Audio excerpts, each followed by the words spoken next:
Hello, everyone. Walking 90 fam. My name is Ebony. As always, with me is the wonderful Chip. Chip, say hello to everybody. Hey everyone, how are you doing? Today, we have some very special guests. We are very fortunate enough that Spokane responded to our emails and agreed to come on and talk with us about everything happening there with League One and the W League. So, without further ado, I want to introduce USL Spokane. Everyone, please introduce yourselves. Hey guys, thanks for having us on. I'm Taylor Brooks, and I am the club storyteller here at USL Spokane. Hi, everybody. So I'm Cindy Chipman, president at USL Spokane. Hey, I'm Andy Flanagan, and I'm the director of ticket sales. I appreciate you coming on, talking to us. This is going to be really, really informative and really fun, and I can't wait to dive in. So let's start with an easy one. What made you choose League One over like MLX and NISA? I think I can give a little history for Spokane with that decision from the community. It was actually really a decision from our Public Facilities District Board. So we have a stadium that's being funded by a school bond. And so our school board then decided to build a downtown stadium. And they opened it up, obviously, to having a professional soccer team or a soccer organization come in for a long-term lease. So we actually did a presentation back in December of 2021 to the Public Facilities District, and so did MLS Next Pro. And it was a decision for Spokane to pick one that would have the opportunity for the lease in the stadium. And USL, I was a part of that presentation, as was USL headquarters. We came in and basically said, how important we felt that it was for the community to have women's and men's professional and elite soccer. And that was a really big part of our presentation to them, is that USL really thought that Spokane not only could be a home for a USL League One team, but a women's W League team. And now that USL started women's professional soccer, potentially even a Super League team in Spokane. And with the facility being a publicly funded facility in partnership with the school district, the feedback we got after we got the unanimous vote, or received the unanimous vote, was this community really wants equal opportunity for women and men to play high-level soccer in a facility, and to see and to have our young players, female and male players, be able to have role models and to see them playing the same facility that they play in for their high school games. And so we were really excited. We were thrilled. USL is really a community development type of soccer league. It's not just about player development. It's about player development and community development. And that means creating more access for youth to play soccer, creating more access for businesses to have the opportunity to be there for our fans and our players and the visiting fans and spectators. So all of those combined are what creates the best soccer environment in the community. And I really feel that's why Spokane selected USL. Yeah, it's definitely been interesting. Spokane was kind of the firing shot of Soccer Wars 3 or 4 or 5 or whatever we're on at this point in the country. For those of you who maybe aren't up to date on your USL news, recently we saw an MLS Next franchise go to Huntsville, Alabama, which for a long time was looking for a USL 1 team. And then you also had the recent development in Orange County up in Championship, where LA Galaxy 2 will be playing in MLS next year, allegedly try to take over the home field for Orange County, as well as the NISA team, whose name I can't remember right now. But yeah, so it's definitely interesting. And I think that's definitely a big competitive advantage of USL, is the opportunity for both men's and women's soccer, as well as being a community-driven organization and everything else. And so what kind of makes Spokane a good fit for a pro soccer team? I know every team talks about community and development. What's special about the Spokane market that you really think is going to set Spokane apart from the rest of the league? I'm going to throw that over to Andy and Taylor first, and then I'll circle back, because they've got a really cool different perspectives of community than I do, but I certainly have some history with it. But Andy, I'd love to hear.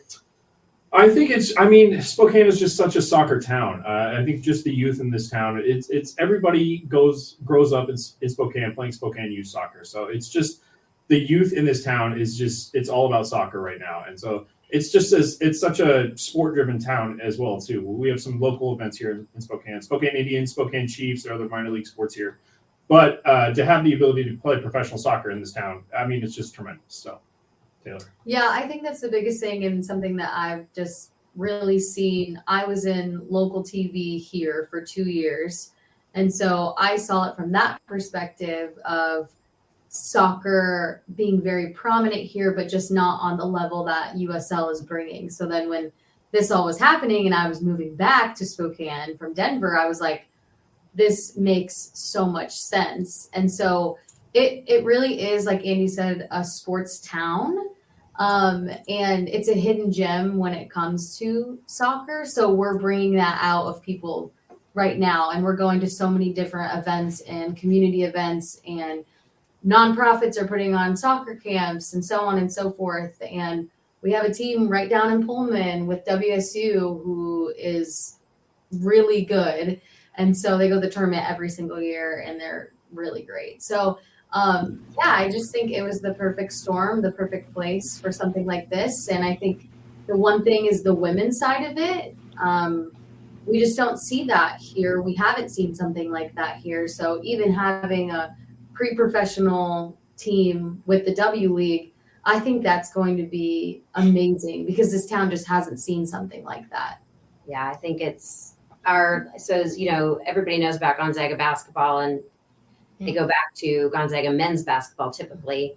But what the nation doesn't know is our women's team is in the top 10 for attendance in the country for a women's collegiate basketball team. So this community supports women's athletics very, very well. I also think that Spokane is unique in that I did some work during the beginning of COVID with some CARES Act funding for small businesses and some nonprofits in Spokane County, that there is something, and I think a lot of communities are like this, not just Spokane, but hungry for something that represents everybody, something that everybody feels that it's open, it celebrates everybody for who they are, what they bring, and you can really feel and be yourself. And I think that is where, a little bit different than other sports, is where soccer really helps people come together to celebrate something. And even in times when we feel so maybe different from each other or different viewpoints, everybody's got all this other stuff going on, but everybody can celebrate soccer and you can be on the field and it doesn't matter the different, how different you are in other ways. We're all here for soccer. So I think that's what I sensed starting when I was starting to work on getting the stadium downtown and wanting soccer in Spokane, is I felt that this community was really hungry for that. And I think that's going to be something that they really want. You mentioned community a lot from all three of you. What does that relationship look like with like local clubs right now, like youth versus like semi-pro versus development? And how do you see it growing within these next few years as you lead up to your first game? You guys Andy and Taylor have done some work with some of our local clubs lately too. Yeah. So we've done a lot with those 90 Plus Project, Eastern Washington Serve, some of our youth organizations. They're still in kind of the infant stages right now as we kind of, get our feet on ourselves and start answering some of the bigger questions. But just to have those relationships open right now, like I mentioned, Spokane Youth Soccer, being able to create those long-lasting relationships with youth organizations and be able to partner with them long-term, I think that's really what we're working on right now. Nothing really solidified, I would say, but just keeping the conversations open, keeping the relationships open, and being able to support them as best we can. Yeah, I think showing up Yeah. is the biggest thing. Showing up for these programs, showing up for these organizations. We have an initiative called Together Spokane, where some of these groups that Andy just mentioned, they are in, and when you purchase a ticket deposit, you can actually go in and purchase your ticket deposit through these different nonprofit organizations. And then those net proceeds go back to that. So if you, surf's on there. Yeah. Example. It's a tremendous program. Yeah, I should have mentioned that as well too. So the Together Spokane program is for all the local nonprofits. I think we have 12 of them on board now. Yeah. And so, like Taylor mentioned, if you purchase a season ticket deposit through one of those organizations, then they get the net proceeds back. So it's a good community fundraiser for some of our local nonprofits. Yeah, and there's a big Spokane Youth Sports, SYSA, Yeah. that we partner with. That is a part of our Together Spokane initiative. But I've been with them the last 2 weeks. They had their soccer camps and a field day. And even the coaches that were coaching these teams, they're like, oh, who are you? You know, USL Spokane. Like, what? Yeah. What's happening? I'm like, yeah, like this is happening. This is coming to Spokane. We're going to play in the downtown stadium, you know, just explaining it to people and just like even establishing those just small little conversations, it makes a world's difference. Yeah, it's establishing relationships and in educating too. So, and we're just Yeah. trying to have a presence out there at some of those events. Some of the coaches, when we started working with the directors of coaching for the youth academies and the clubs, I think one of the key things, and this is probably, again, multiple communities talk about this, but for some of those coaches to have the opportunity to have even higher level coaching in their communities, when you bring in professional soccer, pre-professional, those coaches now have access to coaches that are coming from all over the world to your community to coach. And so that only generates even better opportunities for our players to have even better coaching, even that their own coaches are getting coached. And then also just those resources that we can bring, the support. We already were able to align one of our youth refugee organizations with a organization in Australia that gave them 100 soccer balls for their youth soccer clinic. So just those things that organizations wouldn't have access to, that we can help provide those connections and bridge so many ways for people to work together. And not only in the end, I think that's so cool is that we're partnering with the school district for the stadium, because it's all again about youth. Like that's really at the end of the day, what you want is for your young soccer players or any of your youth to have opportunity to play the game, and for those that love it to continue to play it and watch it. For sure. I know Ebony and interviewed Erin O'Hare from Tormenta women's team, who recently won the W League championship. And one of the things she mentioned was how having a women's team in Tormenta has kind of shifted the thought from her generation, who the idea was, well, I want to play in college, to the younger girls now saying, I want to play pro when I grow up, and I want to play pro for my city's club. I think that's the coolest part, is by having a pro city in your city, you start to shift that mindset away from, oh, this is, you know, just something I do for fun. Maybe I'll go play in college, to I can make a career out of playing soccer and then, you know, doing something else in soccer. I think that's so cool. If you haven't checked out that interview already, please do so on our YouTube channel or wherever podcasts are available. But I think that's the coolest part. So I know in Omaha, we've had a few local guys, including a player named Yoskar, who's an 18-year-old kid who is from Lexington, Nebraska, never thought he'd play pro soccer. And here he is playing for his hometown club. And it's super cool to see that. And it's going to be really cool when Spokane has that as well. I think so too. And regarding women, what's great is, you've got the U.S. women's national team being the gold standard for talent in the whole world for women's soccer. And we've got to do more to provide more opportunity for our female athletes to have that pathway to become a pro athlete. So we can also then, it's as far as all the different countries that are coming and recruiting from the United States for the female players. But also I think when you have a team that is a women's sports team, regardless of soccer, another sport, basketball, it just gives opportunity for more women to be involved in the game, and look at being on the staff, being on the coaching staff, being in the executive level in the front office. We all know that in the scope of women's sports in this country, with what some of the challenges that have been kind of at the forefront in the last 12 months or so, having more women as coaches and involved in the organization itself is really key for both men's and women's, on both men's and women's teams. So the more you grow the women's game, the more you're going to have organically that growth in all areas of the teams, which I think will only help all of our athletes too. So one big question that is being asked is there's a big Native American, like indigenous tribe community within the area of Spokane. How are you connecting with them, and how are they influencing what you do next in terms of stadium building and like overall community? I think what's a fascinating fact about the region. So we consider Spokane kind of the greater Northwest or greater inland Northwest area. So we reach as far as Canada, all the way to the western outskirts of Montana, down to central Idaho and over to the Cascades, almost to the west coast of Washington and eastern Oregon. There are 26 tribes that are represented just in Spokane County. And then you factor in how many tribes are outside the county that are represented up here in the Pacific Northwest. It's quite immense. And so it's very much going to be a large part of our brand. And so that's why, going back to the brand company that we selected to work on our crest and our colors, our local company, A, it was important to work with somebody local. B, we knew that they would do some local research and have interviews with representatives of multiple tribes, not just one, and to do some local research as well. And I think you're going to find that soccer crest, we all know, like, represent the people in the place more than they do a logo or an animal or whatnot. And so I'm really excited to, when we do reveal the brand, it's going to be very reflective of not the place for just our generation that's important to us, but why that place has been important to multiple generations and to multiple people over the course of hundreds of years. And that's going to be, I think, where a lot of that influence will come, is that gathering place sense of where Spokane was really built and who it was built from, and how important and sacred that dirt is.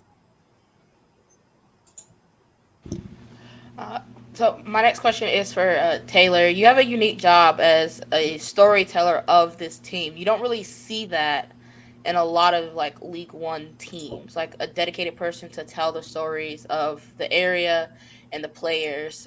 How's that role been for you, and how do you see that developing as you get closer to first kick? Yeah, I think right now it's like we've just been talking about, getting out in the community and showing our faces. And when you show up with a camera, people want to be on it usually. So that's been really fun to just interact with the kiddos and interact with different teams and different organizations and tell their story. So really, we're just trying to show people how special Spokane is and what this city offers and what the surrounding areas offer, and that there are some incredibly special people here. And so I'm telling a lot of stories in that sense right now, but then I'm also trying to put soccer in those stories as well. So where is soccer at in this community, whether that's a random pickup game on a Sunday, at the colleges, at the college level, at the high school level, in youth sports and at different fields. And so it's been really cool. And I keep going back to this example. I was at a field day for SYSA, one of our nonprofit partners, and they did a field day. And at the end, it was sponsored by Amazon, and Amazon gave out free basketball, baseball, soccer balls, football, or you could pick a water bottle. And they ran out of soccer balls. So it was really fun to just sit there at that table taking video, and the kids came up, what do you want for free? And they ran out of soccer balls. It just gave a lot of perspective. And I think when I put that content out, it gave people perspective too about just how much people and kiddos, especially here, love the game. And so right now it's just really telling the community story.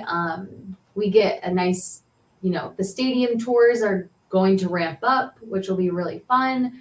We'll actually get to go to the construction site and get updates on what is going on and what is being put up. And that'll be really exciting from our perspective. And then the other thing is there are a lot of questions obviously surrounding United Soccer League, who we are, what is this? So we're trying to just explain to people. And so something I have started to do is called Friendly Fridays. I actually just interviewed Tormenta myself. And so I am just talking to different teams in the United Soccer League, whether that's a W League team, a USL League One team, and trying to give people the perspective of what's going to be the experience come 2024. And so I've talked to Tormenta. I've got interviews set up with the Oakland Soul, as well as Northern Colorado because they're a newer, the Hailstorms a newer expansion club, and they have a crazy story. They haven't even played in their home stadium, and they just keep going around to these other fields as their home stadium. And so, yeah, I just really just trying to connect other people outside of this community with us, but then also the community with United Soccer League. So it's been really fun. So when we talk about connecting the community, if we think about kind of like the soccer hotbeds in the United States, for USL 1, it's definitely the Southeast right now, over half the leagues there. But if you think of MLS, I'd say the Pacific Northwest is probably the biggest and best soccer region with its own local rivalries between Portland, Seattle, and Vancouver. And so you guys are up in the PNW as well. There's some expansion candidates with Ballard FC, Lane United, and Boise up there as well. How do you think Spokane is going to add to the soccer tapestry of the Pacific Northwest? And do you think you'll see some crossover from Sounders and Thorns fans coming to TBD Spokane team games? I'll take the first part of that question a little bit. I think Andy's going to have some great perspective on the fans. I think what you're going to see is that other communities, there's a lot of this wait and see, like, I don't know, would it really work here? That I've heard a lot over the years, the last couple of years. And even in Spokane, a lot of people are like, really, soccer? Because this is a basketball town. And a football town. You got some, Pac-10, now Pac-10, university down at WSU, and you've got Gonzaga here for men's basketball and women's basketball, and Eastern, and their strength in football. But it's going to work, and it already is. I mean, we'll share. I'll have the ticketing director share the really cool news a little bit. We've got some great ways that we know that the soccer fan is going to support this in big ways. So I think what's going to happen, and you've already seen it with Ballard FC. I mean, that's insane that they've sold. I think it was like $100,000 of merchandise within a week. There's people camping outside of the stadium in the woods to watch the game because they can't get in. There's people here in Spokane who are rocking like Ballard FC stuff. Yeah. And you're just like, yeah, that's crazy. So. There was a Ballard FC jersey in North Carolina at a Courage game last week. Nice. But it's just going to give those, I think a lot of the naysayers, I guess, and not to be negative, but I think the naysayers in some of those communities that may not really get a soccer like we do, that are going to be like, oh, heck, if it works in Spokane, it's going to work here in Boise. And it's going to work here in Eugene or wherever we see it. And I think you'll probably also see organic growth of other USL channels, like Ballard being a USL2 team. Yeah. Mhm. You're probably going to see some more of those teams grow and then elevate up into the different leagues as well. And just from a grassroots perspective, starting smaller and getting bigger. But I think you're going to start to see it. It may not happen overnight, but I really think, to your point, Chip, like this is a soccer. I keep telling USL because they see the Southeast, right? They're in Tampa. And I'm like, you guys don't understand. It's like the Pacific Northwest is like soccer. That's who we are. Yeah, and we're picking off a lot of fans from Sounders and Timbers games too. We have just where we are economically too. We're a little bit more affordable than some of Seattle or Portland too. So we get a lot of people who are moving here as housing prices rise. And I've had a lot of conversations with people who are like, I was a Sounders season ticket holder. I'm going to be a USL Spokane season ticket holder. So they just love soccer. So I think we're getting a lot of those people, pulling off some of that MLS support over there on the west side, and we're getting it here in Spokane. And so. I mean, to Cindy's point too. I mean, we've sold over 2,000 season ticket deposits for USL Spokane. So we have the energy, the excitement here in town. People are super excited. I did a call campaign about a month or two ago, and I called every season ticket deposit holder just to introduce myself. And every conversation was positive. Every conversation was like they had 1,000 questions, and people were just dying for information. Hey, can you tell me the brand? That was the number one question, but of course I can't. But no, it was just the excitement here is just like palpable. Everybody is just super fired up, and we're going to run out of season ticket deposits, but yeah, it's going to be fun. So, how many season ticket deposits did you say you had? Over 2,000. Wow, that's got to be pretty close to a league record. It's shattering records at the championship level as well too. So huge news. Holy crap! Okay. Yeah. So we're doing really well here in Spokane, and that's without a brand, an identity, a brand, and without a stadium. and a very small staff. So yeah, all season ticket deposits are flying off the shelves, and we want to make it accessible for all the fans, obviously, but the excitement is there, and it's going crazy. So you brought up like a lot of good things during that whole spiel. My main thing is you talk about accessibility, you talk about the Pacific Northwest, and you talk about that crossover from Timbers and Sounders. On the W League side, that's it's a very new league, only 1 year in. Just finished up actually. Do you see that hope? Do you hope to see that type of crossover with it to the W League with like Rain and Thorns as well? And how do you see the structure coming together for the W League as it continues to grow before you guys put in a team in 2024? I think your conversation with Tormenta and some others, I think it's probably really important to see what that's looking like. Yeah, I think that in any way, shape, or form right now, if you can support women's sports, people just do it because it is taking the world by storm at this point. Obviously, we saw it with the Euro Cup final, and just the fact that, again, we haven't had something like that here, but my conversations with Tormenta, it was just so positive what they experienced. I talked to Amy Andrews and she said it was the best summer of her life. And I said, why? And she said, because I played for the best team I'd ever played for. I played for the best coach I'd ever played for. This community just took us in and swallowed us up and supported us in any kind of way. And then, you saw that final, that championship match, how full that stadium was. And even it was so cool to see them playing on the Minnesota Vikings facility. Like, I don't know. It was crazy. And so, it just, even like, so our 2,000 ticket deposit, the person who did that, she is actually from Spokane. We found out her background story because she was our 2,000 ticket deposit person. And she is from here. She played soccer. She was an All-American in high school, and she played soccer at Stanford. And so she was just dumbfounded that we were bringing a women's team here. Yeah.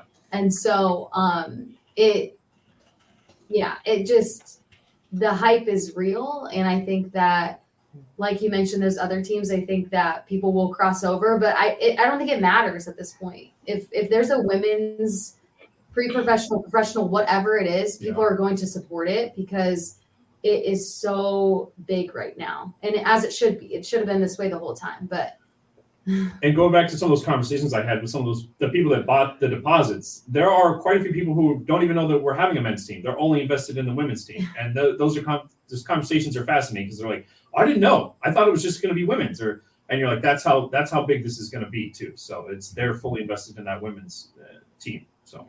Yeah, and that's super cool. So I know, so my mother is on the athletic board for Creighton, which is our local university here, especially on the women's side. And she's like on this task force for building up women's sports at Creighton, which has seen some great dividends with the women's team going to the Elite Eight at the basketball tournament and the women's volleyball team being a perennial top 10 team.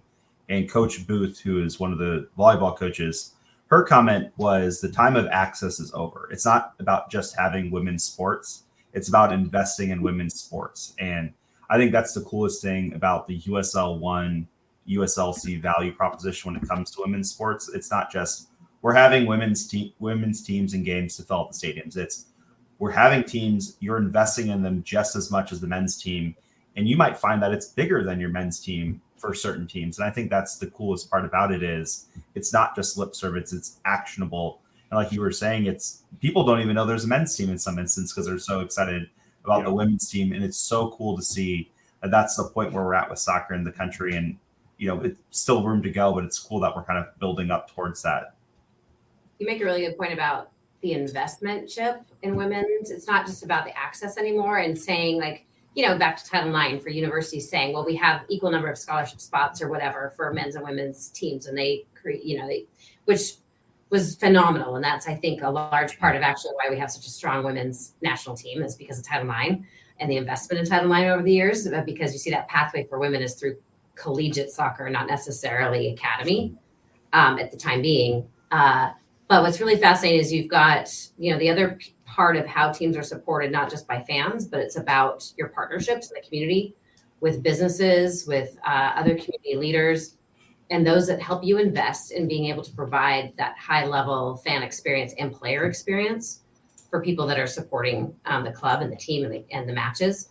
So for me, it's been really fascinating having conversations with potential corporate sponsors and talking about what that looks like in a different way of thinking about how we all fund monetarily and with other resources, the women's game and the female athletes.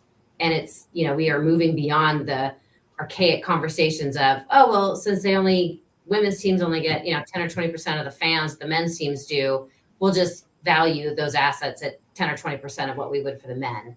And that is, I set the standard at the very beginning, like, we're not talking like that. We're not going to talk about those things in terms of how we used to talk about the men's and women's games and discounting that, because what comes first, the chicken or the egg? Is it that if you don't invest in it, then are you really giving the fan and the player the best experience possible and then creating that return on the other side for the number of fans that you have engaged? To me, it's about investing up front.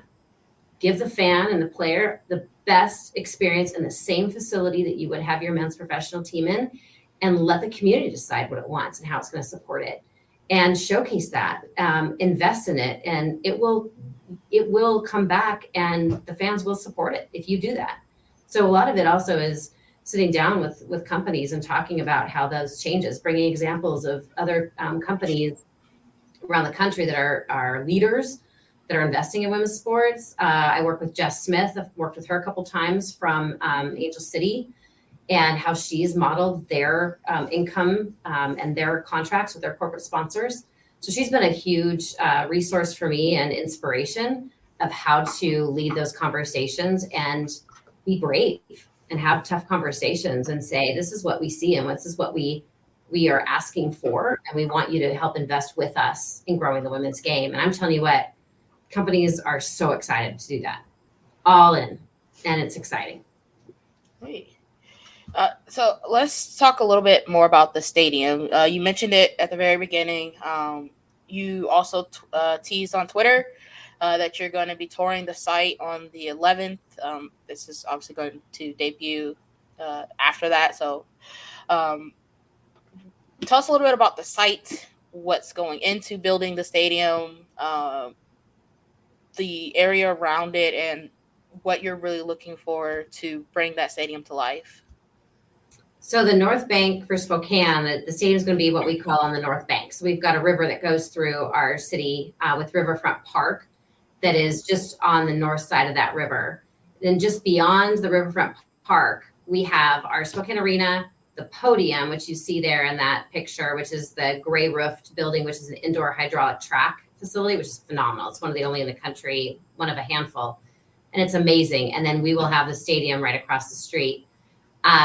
So the North Bank is really now our kind of sports and arts district. We're really lucky that we get to be next door to the Civic Theater in Spokane as well, which is a theater, an arts theater, and performing arts.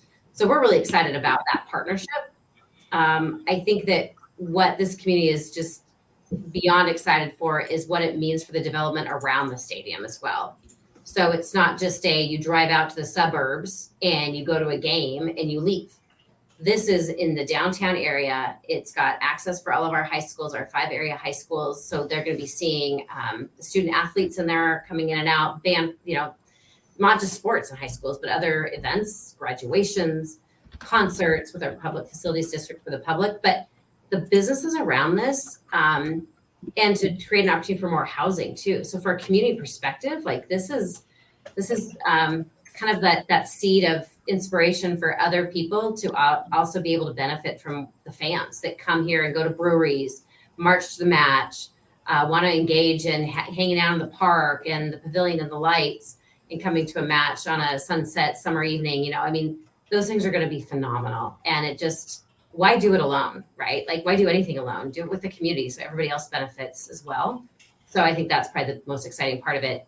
they're going to be getting to visit it tomorrow, and I think seeing the dirt moved. And I'll give you one quick fact: is you look at this, they had to spend, I think it was at least 6 months in excavating. There's a ton of rock.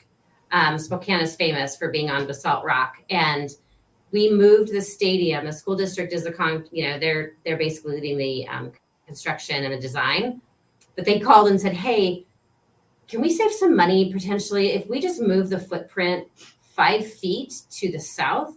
It'll save us $1 million. Are you okay if we do that? that rock, that's a lot of it. Yeah, that makes sense. I have to say, I'm like, but that's our supporter section. And so it was kind of like going back and going, but at the end of the day, and that's what everybody kind of giggles about. But it's a big old hole that they dug down. So when you walk on one of our streets up on that north side of Boone Avenue, you actually get to look down onto the pitch. And it is going to be the coolest view ever. Like super cool. But they'll be able to give a better perspective, I think, on site. Yeah, we're super excited to be able to tour it's tomorrow. Yeah, so tour tomorrow. Yeah, and then we'll have tons of video content to be able to put out there. So yeah, it's super excited. Roughly 5,500 seats for a USL League One game. And women's game. So yeah, we're just super excited. We're gonna have 4 major party areas, suites, all kinds of good stuff to be able to sell for fans. And so yeah, just super excited to be able to see it kind of come to life. And to give perspective on the stadium that was torn down and why Spokane Public Schools, was on board with all of this and that it's coming to downtown. It was called Joe Albee, and it was in North Spokane in the middle of kind of nowhere. Yeah. There weren't really businesses around. Even, when I was in the local TV scene, I would have to shoot like 3 or 4 games on a Friday night. 2 games would be there. One would have to be at like 4:30, the other, so I'd have to go get dinner, and there's nowhere around to get dinner.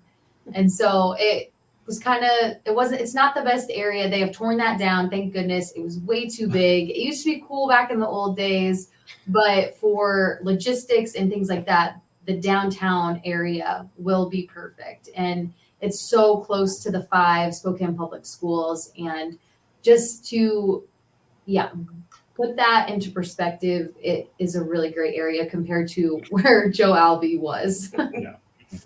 So what I'm hearing is when we come for a game, there's gonna be a lot of cool places to grab a beer post and pre and post match. Lots of places. Yeah, that's the other part too. It's just the walkability is so good there now. And on that north bank, what they've done to revitalize it, just to be able to walk from one bar to another and then go to the match or go to the arena or do something downtown. It's really good walkable. So we just lime scooter around. Lime scooter around. You get to go over a bridge over the falls, the Spokane River. The pavilion's lit up at night. You walk by a concert that's happening under the pavilion. You've got the carousel there on the other side of the river. You just see all different types of people from all over. I mean, not even just Spokane, but all over the region that come to Spokane as their hub. And it truly is kind of the community living room. I mean, USL's talked about that as at their stadiums. It's kind of their goal when they're working with communities on where they have the stadiums and where they put them. But truly, it does become your community living room. That'll make for some cool pictures and content when the fans are all marching to the match across like the bridge of the river. Yeah, maybe with a beverage in hand, but don't tell the cops. Yeah, I was gonna bring up that too because we just had our summer sweepstakes winner go fly to San Diego, watch a Loyal game, and I interviewed him about his experience, and he said to watch the supporter group come in. It was everything. So much energy. The atmosphere was incredible. And then he started to describe how we could do it here in Spokane. And he brought up the bridge and just all those aspects. And I could see it come to life. You're all touching on something very big and important, which is accessibility. It's in downtown. Yeah. It's walkable. It sounds like you're affordable with over 2,000 season ticket deposits. How big was accessibility going into this, and how do you plan to expand it as you get ready for first kick? I think from the very beginning, conversations with the school board about why there were a couple community leaders that we got together and presented this option to the school board and said, we really want to have a further discussion about this. And, when you talk about accessibility, it was really in this community, it is especially coming out of COVID, how do we help get more and more youth playing and participating in sport and art? I mean, I consider all activities for our youth. So we actually even did, like, somebody even did a transit study for Spokane Transit, where the transit lines are, where the bus lines are, and where the former Joe Albi Stadium was, and really tried to show, because everybody assumed, because people just don't want, they just assume the old ways are the best ways. I mean, because if it worked and it had all this great free parking and you could just do all this, but then you're thinking, but if you actually, from your perspective, it feels accessible to you, but think about what accessibility is defined and feels like to others, and what others may need to feel like and to be a part of that stadium, and for the players to feel like they can go there. Some are driving, some are not. They're in high school. Can the parents? I mean, we assume that parents can drive their kiddos, but that's not always the case. There's a lot of parents that are working multiple jobs. Their kids are on their own to try and find their transportation. So easy, safe, accessible transportation was a very, very big part of that decision-making process.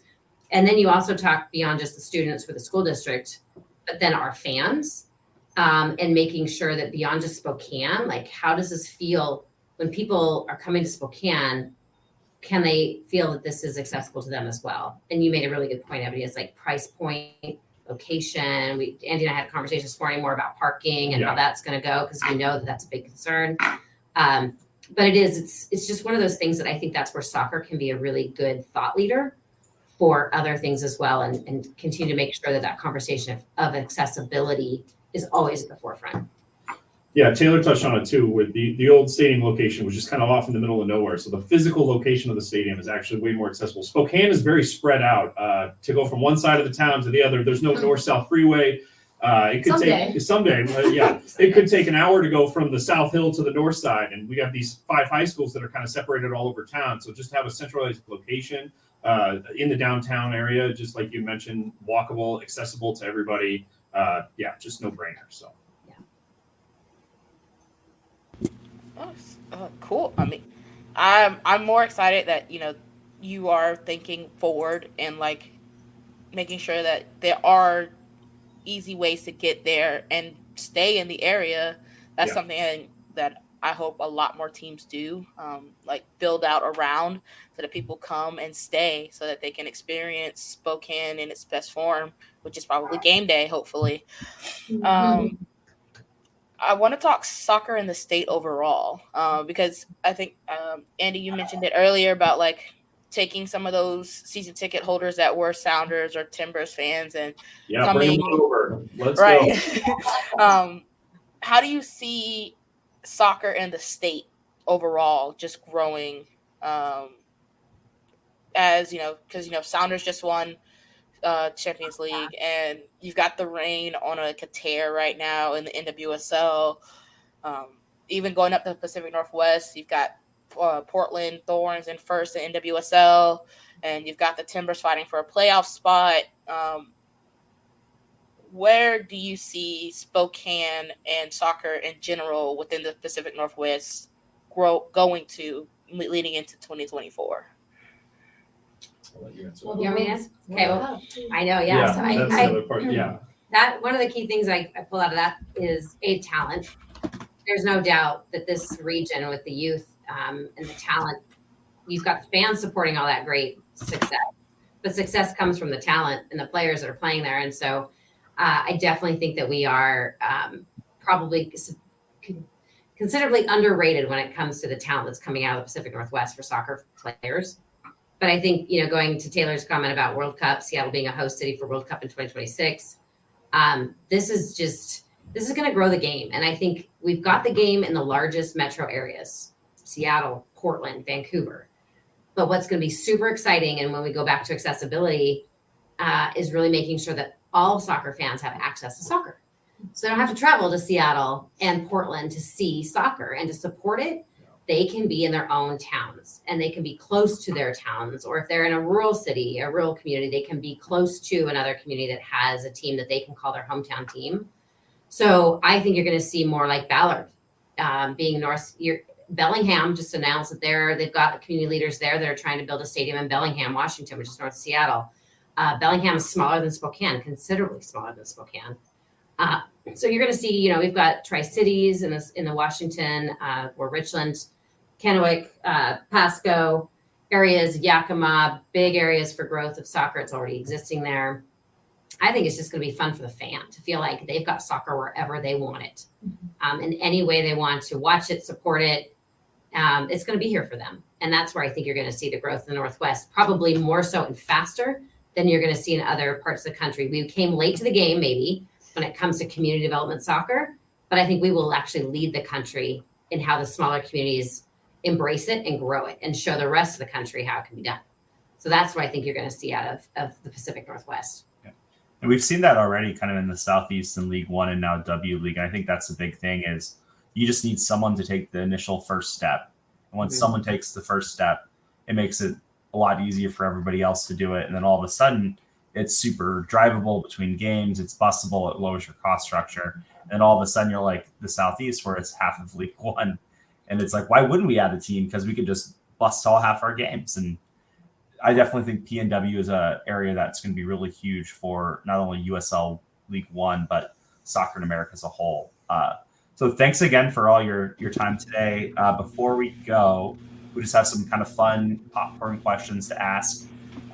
So the first one we're going to ask is, what away day in the league are you most looking forward to going to when your team starts in 2024? Okay, you go first. Madison. Right, that was really mine. Obviously. Thanks for joining us on Walking 90. It's been a pleasure. They're fun. Madison is fun.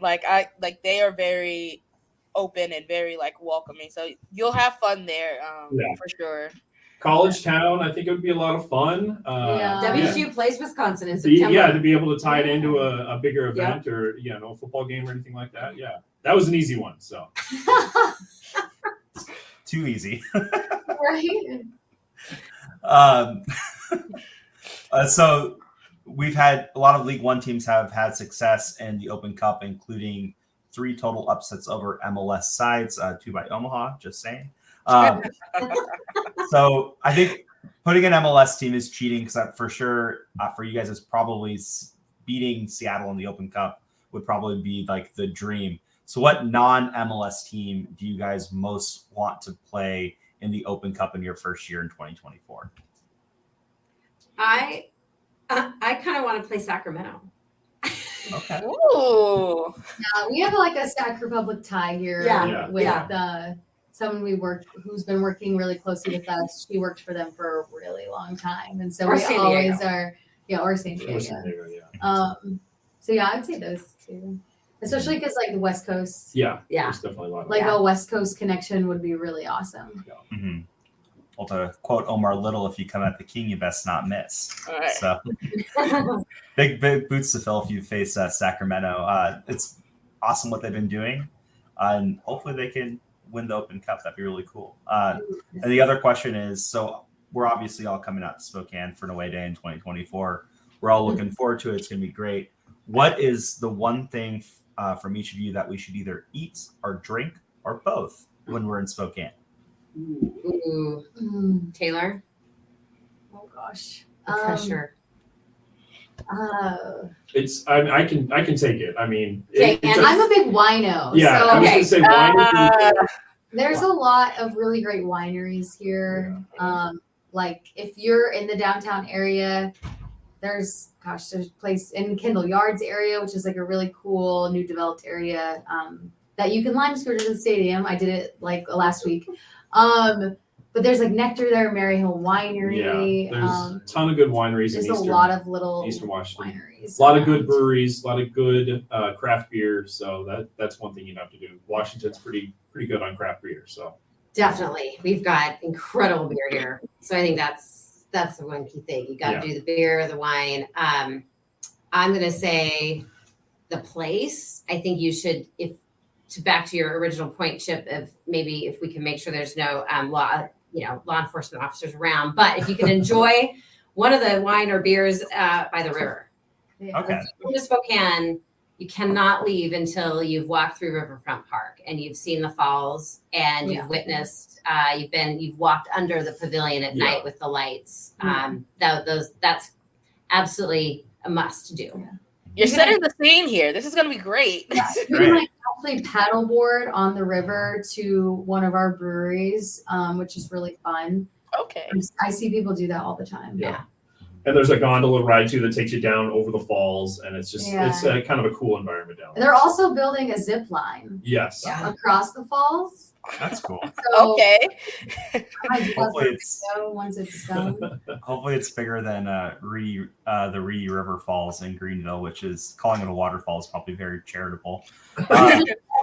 So I know in Omaha we have like a local delicacy called a runza, which is, I guess I'd call it a cabbage and beef hot pocket sort of thing. What is? It's better than it sounds, but that's like the easiest way to describe it. Since Sounds pretty someone bad. who's never heard of it before. Does Spokane have any cool regional food that we need to try out while we're there? Not really. I think it's I don't think Spokane has anything that's unique to Spokane. I think the one I'm going to do a shout out to. I think we have a growing ethnic food community here, which I love. And so we actually have a cool restaurant called Feast World Kitchen. And you can go there and it rotates different chefs that represent different countries and ethnicities around the world and their cuisine. And it's phenomenal. It's super cool. So I think that that's something that will help bring to the stadium too. But I would say a stop at Feast World Kitchen would be cool. All right. And last question is one that we ask all guests when they come on. Everyone has their one good luck game day meal. What is yours? Mine is a quarter pounder with fries and a Coke from McDonald's. I would eat that. This is so gross, but I would eat that before every basketball game. That's awesome. My dad was my coach, and he wanted to murder me when I was throwing up at halftime. Oh, So, yeah, that's my game day good luck meal. that's tough. What about you? Yeah, I mean, fast food, really, just whatever, on game day, we're running around going crazy. So whatever I can get. I don't really have anything specific, I think. No, nothing really specific. What about you? Oh, okay. I went to college in Seattle, so it has to be coffee. I wish I could. Yeah. I definitely have the pizza and hamburger thing, but for me, it's like a big old tall iced coffee and just suck that sucker down. That's it. Nothing's beating the peanut butter and fish. Okay. That's perfect. I want to thank you all for coming on. This was amazing. We appreciate you so much. You can follow them on Twitter at USL Spokane. It'll be scrolling down below as we've talked this whole entire time. Chip, thank you so much for joining me as always. Please, if you guys have personal Twitters or any projects you're working on, please shout them out right now. Love it. Oh gosh. Thank you guys. Oh, our own personal, besides my own. Yeah, this is all we care about. This is our life. This is our life. All of USL we can't Spokane. even be on our social sites right now because we are so many other things. Yeah. Thank you guys. This was so cool to Yeah, be this able to was give so us fun. a chance to Thank share our you. story. Oh, we appreciate you taking the chance and talking with us and showing people what USL Spokane is about and how you are very deep in the community and you're ready for the next steps. So, So ready. thank you, everyone. Shout out to the family from For the Culture and 2 Cents FC. We will see you guys on our live show coming up later.